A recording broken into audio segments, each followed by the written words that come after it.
Inspired by games such as Ultra Kill, the concept of a medieval knight, and the modern Twitch stream, we have decided to create Content Nights, a wave-based game with silly knockback physics where you get more viewers depending on how stylish you are.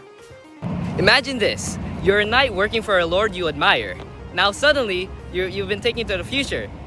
You have to worry about viewership and reputation if you want to make it to the next round and finally make it back home.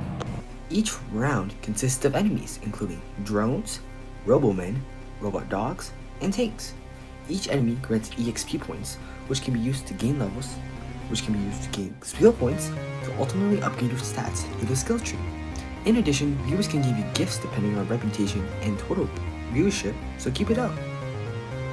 In addition, there are sets of increasingly difficult objectives that include stuff like killing enemies and reaching a certain viewer count. You must complete these objectives in order to progress to the next round, or else you lose, and you will not be able to go back home. That also happens if you die, so don't die. In between rounds, there is an intermission area.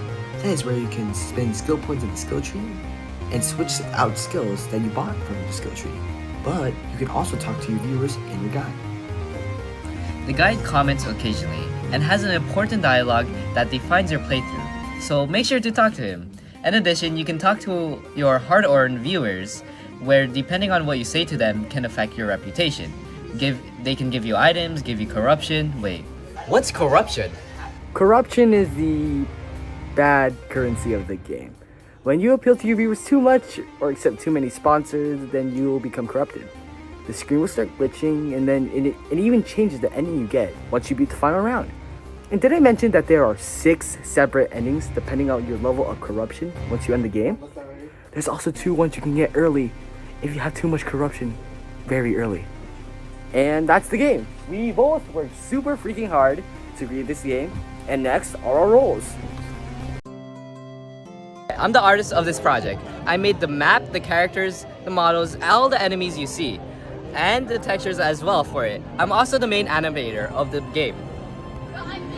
I was the main programmer of the game. I programmed all the systems and made the entire code base and used GitHub.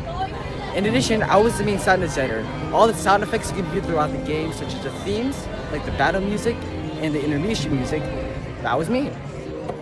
We both worked on this game together, and a lot of time and effort went into this game, as communication was key. We also included each other's ideas, such as the style meter with the viewers and how to game views in general. Strategy was to post progress such as models, mechanics, and gameplay before the planned public demo release. In addition, our target audience was people ages 10 to 20. Mainly teenagers who play video games enough to overcome challenging waves of enemies. The layout of the current game includes 3 regions. Before making the map, I made some reusable assets though. These are the lights, the vents, the boxes, the crates, the fences, and the pillars. And the first region is based on another game and smaller cities. This region contains gaps in the fences, which is a double-edged sword for the players, allowing them to be pushed off or shove enemies off if need be. Region 2 is similar, having clustered areas with big roads. This is more heavily based on cities such as Tokyo and New York. Region 3, the evil region I would say, is red and a lot more open. Enemies are more likely to fall off here. In addition, here are some of our sketches I made for the various characters and maps, which it translated pretty well to the actual models that we used in the game. Now, we made this game for a couple of reasons. First of all, we both played Ultra Kill, and we absolutely loved the game, which inspired us to create the style meter which you see in the game, and a system very similar to Ultra Kill. In addition, we already had the idea of a knight being trapped in the future as a kind of half comedy and half despair story. No!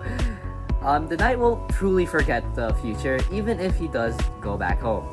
We combined these 2 concepts into a semi-comedy game, which turned out to be something that we're both really proud of. We also just wanted to test ourselves since we already have worked briefly together before. We wanted to see how far we can get within a certain time frame, and Skills USA just so happened to offer that exact opportunity. Hooray! So yeah, that was basically our entire game. Again, we had a lot of fun making this. But it was pretty stressful at times, to be honest. Even so, Thank you for the opportunity, Skills USA.